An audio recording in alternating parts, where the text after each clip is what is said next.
Okay, good morning, everybody. Bonjour tout le monde. Bienvenue and welcome to this. I think it's the first session in this pavilion here. So I greet everybody here from Marseille.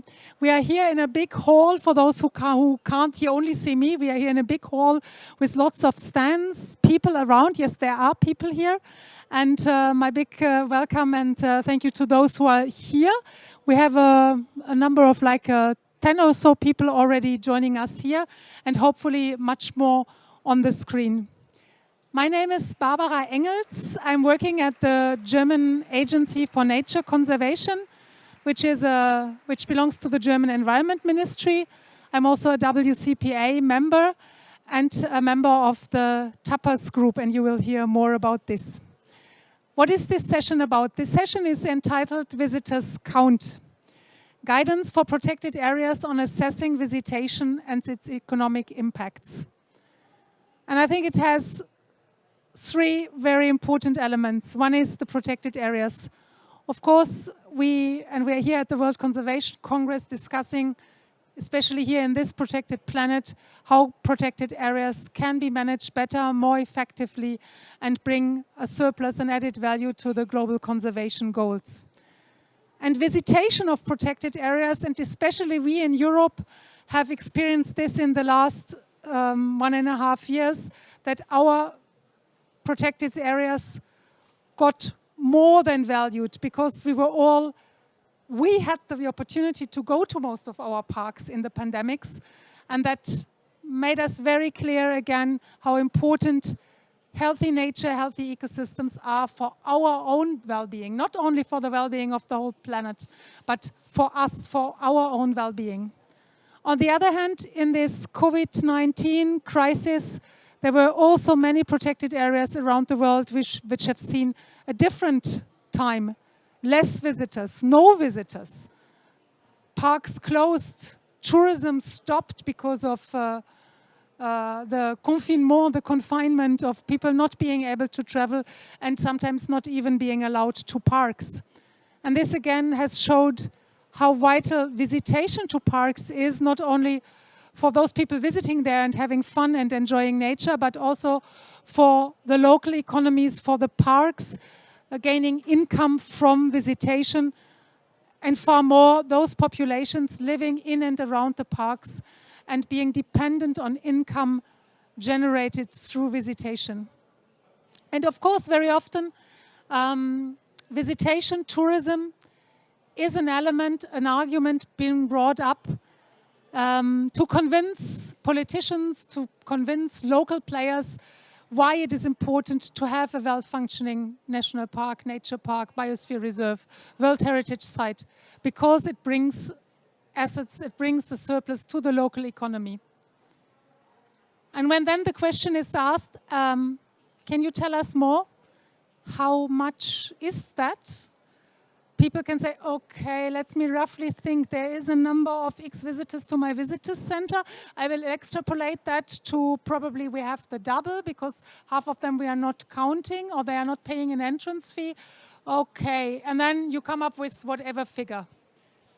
And these figures can have two problems. They can be far too high.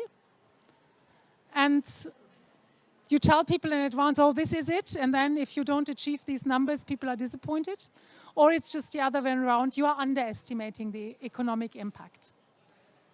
And if we want to, even on a global or regional level, we want to compare or we want to make global accounting on that, we can't.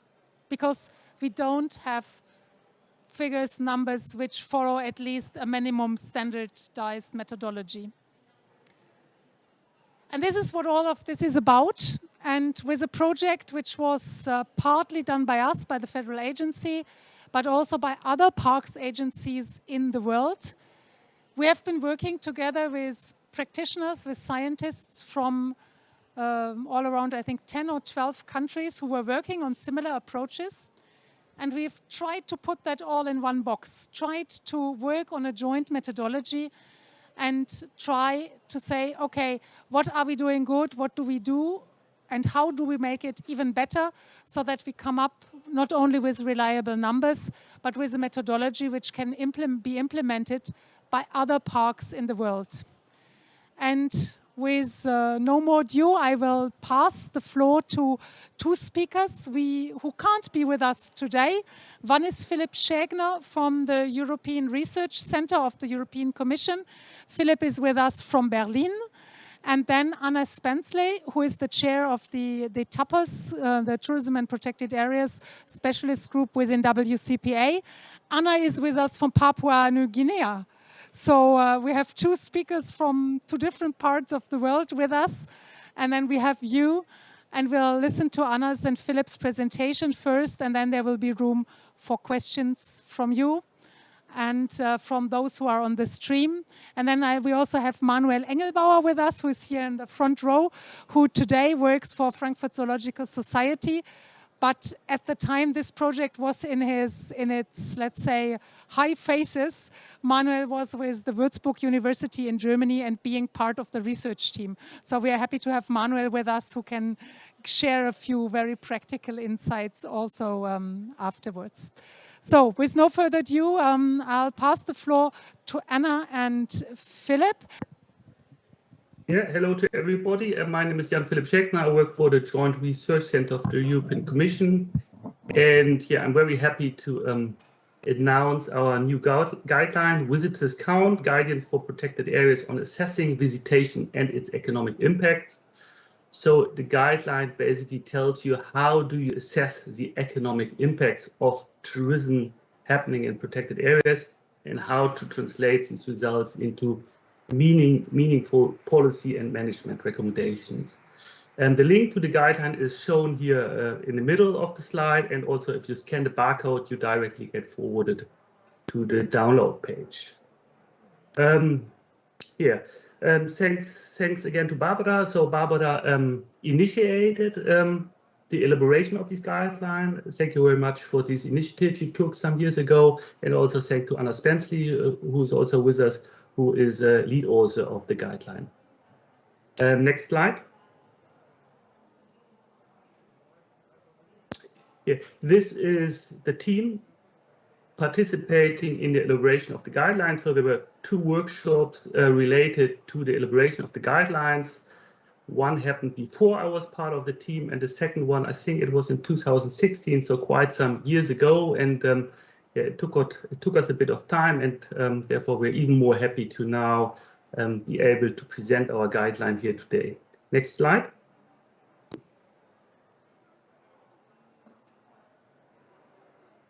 So shortly on the content of my presentation, I'm going to give a very short introduction into the guidelines, aims, and background. Thereafter, I'm going to tell you how actually to assess the economic impacts of protected area tourism. In particular, I'm going to tell you how to obtain the required data that is necessary in order to do such assessments.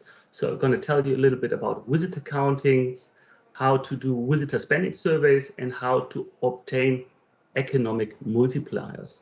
Thereafter, I'm going to give a very brief introduction into policy implications that may result from such assessments. And finally, I'm going to address some follow-up activities that are currently ongoing before I hand over to Anna. Next slide, please. So first of all, the question, why do we assess the economic impact of protected area tourism? Next, please.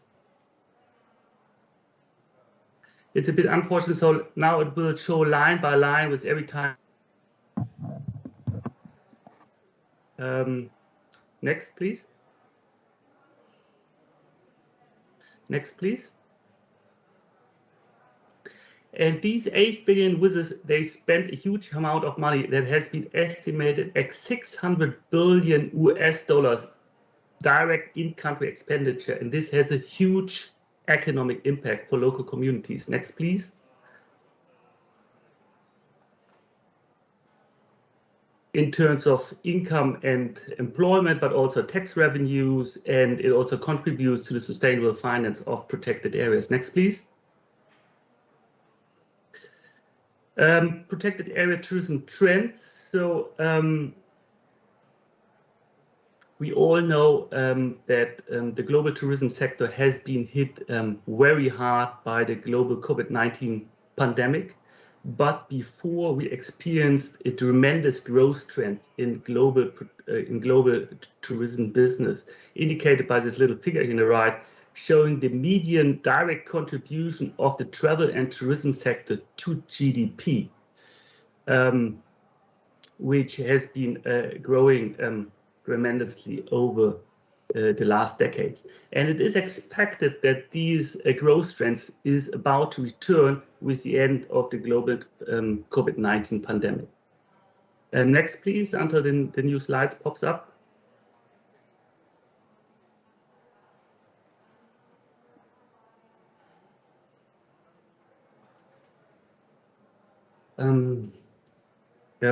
Yeah, sorry, just a short technical question. It's a bit unfortunate. Time next per slide. Is it maybe easier if I share my screen?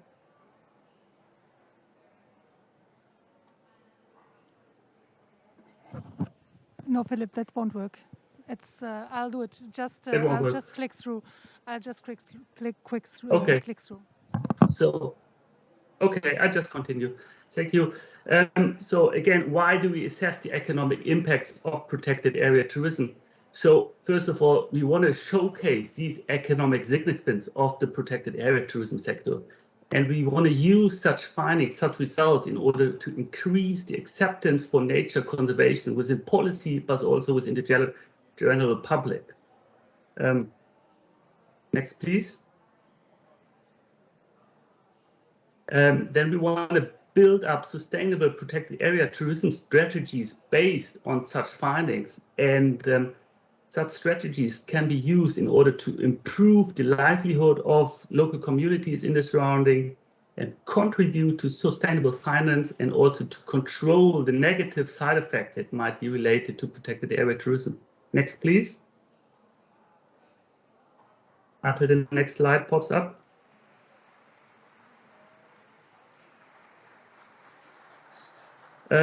Yeah, protected area tourism economic impact. So in the following, I'm going to tell you actually how to do such assessments. Next, please.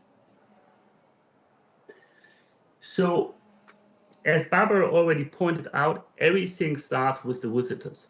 So people visit protected areas for various reasons. They may enjoy the nature, they go hiking, they do wildlife watching, they go mountain biking. There's several ways people experience and benefit from protected areas, from the nature in protected areas. And that's why they visit such sites. Next, please. And during that trip, those people, they spend money. Consider, for example, they visited a local restaurant to consume a meal, they pay for their accommodation, they buy souvenirs, they pay for their transport. There's a lot of ways people spend money during their trip.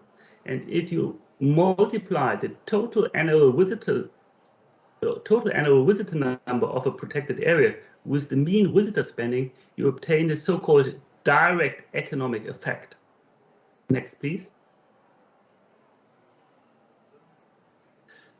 So on top of these direct economic effects, there are also so-called indirect economic effects. These indirect economic effects are caused by input goods that are purchased by businesses directly selling to the tourism, to the visitors. So consider, for example, the restaurant serving the meal to the visitors. This restaurant might purchase input goods at a local grocery store. So the money initially spent by the visitors continues to circulate within the local economy. Next slide, please. Then we have also so-called induced economic effects. Induced economic effects result from the increased demand within the local economy due to the additional salaries spent by the tourism sector. So consider, for example, a guide offering tours within the protected area. He has an income, and part of his income he will again spend in the area for grocery shopping, paying his rent, constructing his house, and so on. So again, the money initially spent by the visitors continues to circulate within the local economy. Next slide, please. And if we sum up all these economic effects, so we multiply the visitor numbers with the mean visitor spending to obtain the direct economic effects, plus the indirect economic effects and the induced economic effects, we obtain the total economic effects of the tourism happening within the protected area. Next slide, please.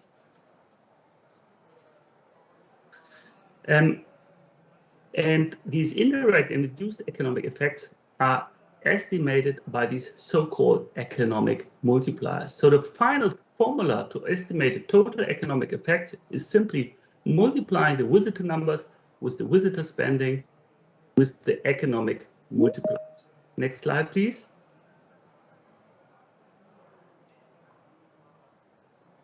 So how basically to do it? So how to do such assessments? Next slide, please. So as I said, the formula is fairly simple. It's basically 3 variables that you have to multiply. The challenge is how to obtain the values in order to fill those 3 different variables. And that I'm going to tell you briefly in the following. Next slide, please.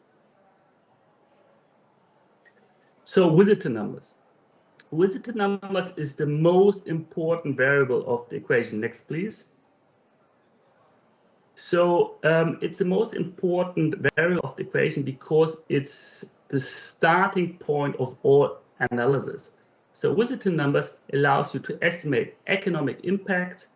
It allows you to estimate recreational values, so the benefits of the visitors themselves while taking the trip. It also allows you to estimate environmental side effects, and it also allows you to estimate socioeconomic side effects. It's also the most important variable because visitor numbers differ much more across different protected areas than the other 2 variables. So how to obtain such visitor numbers? Next slide, please. So the easy case. Many protected areas around the world require an entry permit to be purchased in order to access the site. In such cases, you may simply assess the accounting data of these entry permits that are sold, and then you typically get a fairly good estimate of the total annual visitor numbers. Next, please, Barbara. Next. If that is not the case, there might also be the option to assess accounting data of a limited number of operators that act as a gatekeeper for assessing the site. So consider, for example, lodges, campground, boat transfer that are required in order to access the site. So there's many protected areas where there's only a few number of lodges in the surrounding where basically everybody stays in order to access the protected areas. So you may simply obtain the accounting data of these operators to get a fairly good estimate of the visitor numbers within the area. Next, please. So if this is not the case, you have to implement a visitor counting program. And there is quite some important questions to be answered, some important design features to be decided on in order to establish an accurate and cost-effective visitor counting program. Next, please. So first of all, you have to ask yourself, how do you want to count? There's a bunch of different counting methodologies in place. So you may start with simple personal on-site counting, but there's also automated counters in place that count visitors automatically and transmit counted data live within your desktop PC. There's also aerial picture recognition. There is social media data to be evaluated. There's a bunch of different counting methodologies you can rely on. Then you also have to decide, where do you want to count? So ideally, you count at all the access points of the protected areas, but sometimes there are too many or even diffuse access points, so you cannot cover all the different access points. Then you have to ask yourself, when do you want to count? You have to be sure that you cover all the different seasons, all the different weekdays, all the different times of the day, that you cover all the periods that might be characterized by different visitation flows. Then you have to ask yourself, how long do you need to count? So how long do you need to count in order to get a fairly accurate estimate of the total annual visitors of the site? This depends on the variability of the visitation flows. So if this is fairly constant, you may need only few counting samples to get a relatively accurate result. If not, you may need to count much more time. And then final question to ask, how do you want to scale up? So how do you estimate the total annual visitor numbers for the entire site that is based on counting samples only at certain times and only at certain locations? Next slide, please. After having obtained your visitor numbers, your visitor estimate, you need to estimate mean visitor spending. And therefore, you have to conduct visitor spending survey.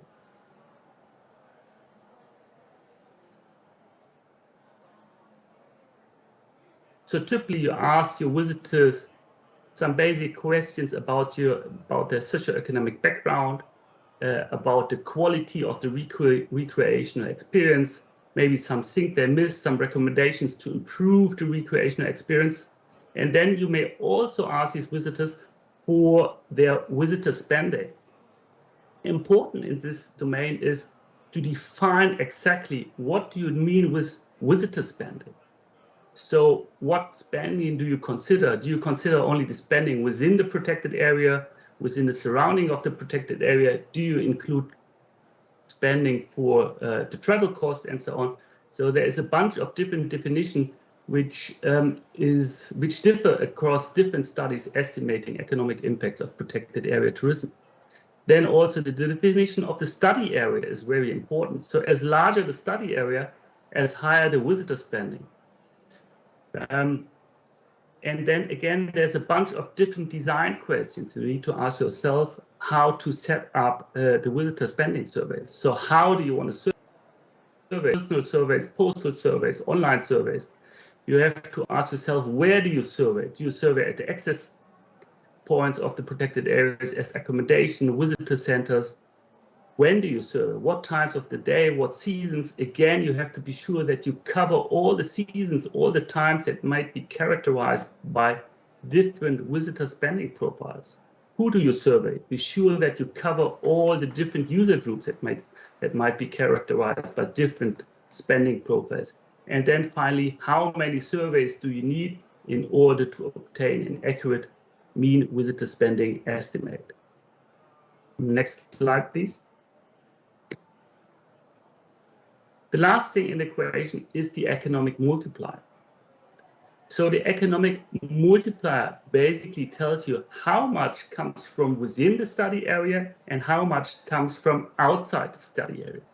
So it basically tells you how much of the money initially spent by the visitors continues to circulate within the local economy and how much leaks out of the study area due to goods and services that are imported to the study area. Next, please. So these economic multipliers are basically estimated based on empirical data on the economic interactions within the study area and between the study area and the rest of the world. And it's highly dependent on the size of the study area. So it's important to define if you make a local, regional, or national assessment. As larger the study area, as more likely it is that the money continues to circulate within the local economy because a bigger local economy produces more goods and requires less imports from the rest of the world. So it's very important to have a clear definition of the study area. And then these economic multipliers are also economic sector specific. So the tourism sector may have, for example, a much bigger economic multiplier as compared to, for example, a local IT supplier who purchases all his products from, or who imports all his products from Far East Asia. Next slide, please.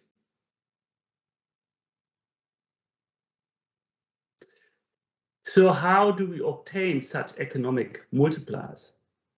So a starting point is typically that you consult your National Bureau of Statistics, because many countries in the world have such economic multipliers available, at least at the national scale, and some countries also at the regional scale. So best case would be to just obtain these multipliers that already exist. Then what is often done, that literature is consulted. So many studies use multiplier that has been estimated for similar study areas, assuming that the economic multipliers is fairly similar for the study area that is assessed in the current study. And finally, you may rely on survey-based method. So you may simply survey the local economy in order to estimate your economic multiplier. So you start with surveying the tourism sector and ask where the input goods are purchased from. Then you start surveying the sectors supplying to the local tourism sector. And then you continue step by step through the different economic sectors until you can approximate your economic multiplier fairly good. Next slide, please.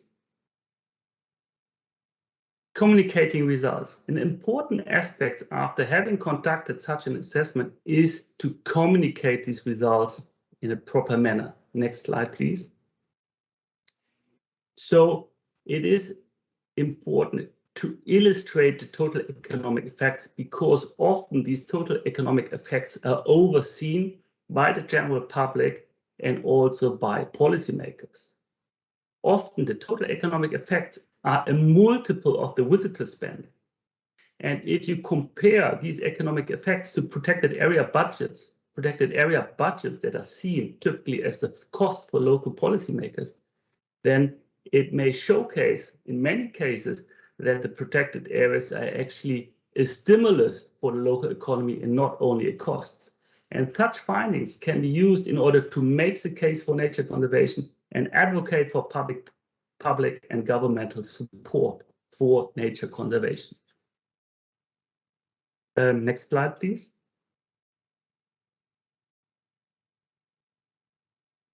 Policy recommendations. So what implications can we conclude from such assessments? Next slide, please. So we want to optimize the protected area tourism happening within our area. We want to optimize its economic impacts. And in many cases, these economic impacts are perceived as something positive, as it results in income employment for local communities. So you may want to optimize to maximize the economic impacts of the protected area tourism within your area. And therefore, first of all, you have to make the visitors come to your protected areas. So you have to implement measures to attract the visitors to your protected areas. Then you have to make these visitors stay. So don't let them allow to stay only for a day, take a day trip only, offer accommodations, offer activities that they stay for long. Then you have to make these visitors spend money. So offer all the things they demand, all the services they demand, all the products they demand, that they are willing to spend their money within the area. And finally, in order to increase the economic multiplier, you have to make the money circulate locally, circulate in the local economy, and that you may achieve by local branding, local artwork, local souvenirs, local value change. So make a wider part of the economy benefit from the spending that is initially from the money initially spent by the visitors. However, we have to keep in mind that bigger is not always better. So when looking at sustainable protected area tourism strategies, we have to ensure sustainability. And with sustainability in this context, I mainly mean we have to look at conservation goals. So we have to ensure that the protected area tourism does not violate our conservation goals. We have also to ensure that it doesn't jeopardize cultural identity, which may be a problem with over-tourism in some regions.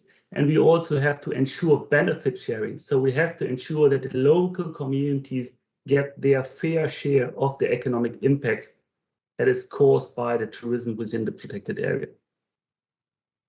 Next slide, please. Follow-up activities. So that was basically on how to assess economic impact. That was just a very brief introduction. So I guess there's quite some questions. So please consult our guideline. And also we have a Q&A session after this presentation. Based on the guideline, we are currently working on several follow-up activities. Next slide, please. So first of all, together with Anna, we are translating the guideline into a MOOC, a massive open online course. So, and the MOOC is in order to enable all the park managers to monitor the economic impacts.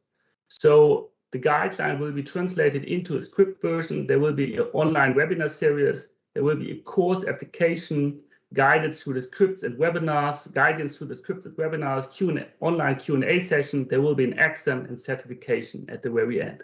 So if you are interested, please get in touch and we supply further infos. Next slide, please. Then we are currently working on GDPAVIS, global database on protected areas visitation. So this is a global data sharing initiative where we collect data on protected area visitation, but also economic impacts all around the world, and provide it in an open access database. So we are currently running an update for Africa. There has been an update on North America before. So it's a continuously growing database, and we would invite everybody to contribute their data. So please visit our website, visit our data submission form, get in touch and provide the visitor numbers and economic impact assessments for your protected area, if not already shown within our database. Yeah, that's it basically from my side. I'm going to close with a photo of our workshop we had in 2016 on the island of Würm in northern Germany, initiated by Barbara Engels. Thanks again for that. It was a great trip. That's it from my side, and I'm happy to hand over to Anna.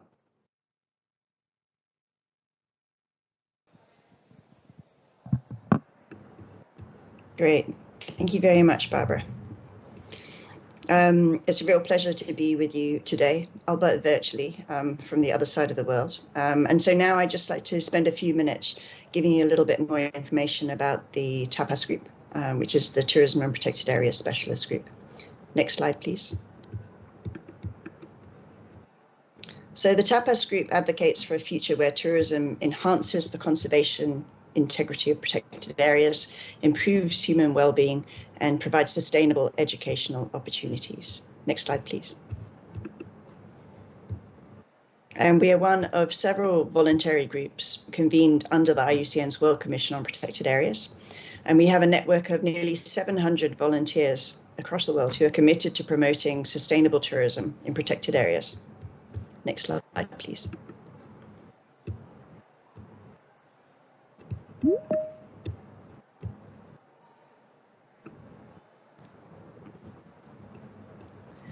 We collaborate together to produce and disseminate knowledge on tourism in protected areas through IUCN and also our partners. And in addition to visitors count, which was done in collaboration with UNESCO and BFN and BioPharma, our publications have included journal special editions, technical reports such as best practice guidelines and guidance on tourism concessions and partnerships. And we also have an online repository of information linked to our best practice guidelines. Next slide, please. Our group helps to build capacity through workshops, webinars, and massive open online courses on topics such as COVID-19, visitor impacts, over-tourism, and other topical issues. And I look forward to when we will be able to release the visitors count MOOC to you as well. Next slide, please. We also network amongst our members more broadly to engage and link with others working in the field of tourism and protected areas. Sometimes this is online, including through our Google Group mailing list. We also use a range of social media and webinars with other agencies. And sometimes we do this face-to-face too, and I really hope we will be able to do that again soon before too long. Next slide, please. And with that in mind, we'd like to welcome your participation in a forthcoming virtual meeting in November that we're organising together with CREST, WWF and Arizona State University. And one of the 6 sessions that we'll organise will be dedicated to a detailed discussion on visitors' counts, with several of the contributors presenting different aspects of the guideline in more detail. And we'll also be discussing how to address visitation in protected areas in light of COVID-19, and particularly where there's been an extreme increase in domestic visitation in some countries. Next slide, please. And the TAPAS group is coordinated by a really committed volunteer executive committee that supports members on issues of communities and heritage, biodiversity and economics. And a big thanks to Barbara, who formerly led the economics group, which of course led to the development of visitors' counts. So thank you, Barbara. Next slide, please. And these are a series of web links that you can use to either join the group or communicate with us and find out more information about what the group has been doing. There's also a resource directory of our materials and webinars on the IUCN's website. So with that, thank you very much. And I'd like to hand back to Barbara and hear any comments and questions you have about visitors' count. Thank you very much. Yeah. Thank you, Anna, and thank you all for the talk. Thanks to Philip, and maybe first of all, applause from those who are here to those who are not here, but were with us online. Maybe we can give them a hand. So.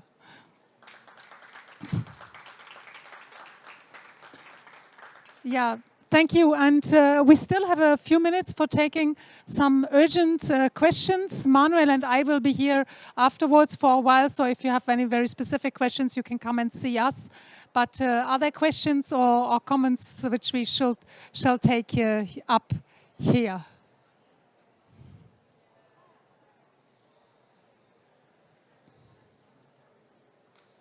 It's great if you have presentations which answer all the questions you might not have had in the beginning. That is wonderful. And let me also, at this point, also thank our colleagues from UNESCO in Paris, especially the tourism team there, who helped us to get not only the science right, the science we have done, but they helped us a lot in getting this publication out a few weeks ago and making it also, I would not say glossy, but look nice and look even more interesting than the content is. So I encourage you all to go to the web, download the presentation, communicate on that further, and of course Tapas and we all stay at your disposition for any questions you may have. Thank you very much, and enjoy the coming part of the Congress. Thank you.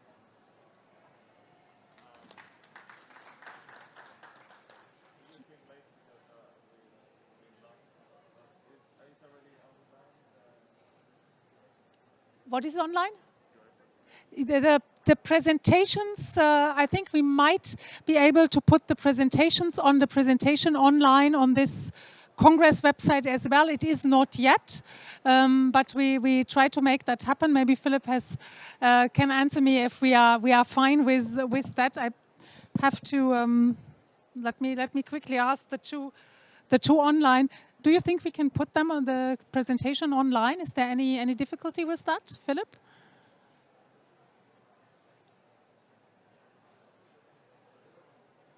Or Anna? Difficulty? And will be put online somewhere, but I wouldn't know where, but it should be somewhere on the Congress website, I guess. Okay, so on the Congress website, but maybe we can at least put the slides online. I think we can upload them ourselves at some point, yes. And if they are not, please get back to us and we'll make sure that you receive all the links. This I'm not sure if I can do, but if you pass me your card, we'll make sure you get the information. Thank you for this. And yeah, thank you all. I was told we have to finish a little bit early for allowing for cleanup and hygienic measures here due to the COVID-19. So thank you very much and hoping to see you around in the next days. Thank you. Thank you. Thank you, Barbara. And thanks to Anna and Philip again. Thank you very much, everyone. Thank you. Bye. Thank you, Philip. Thank you, Barbara. Bye.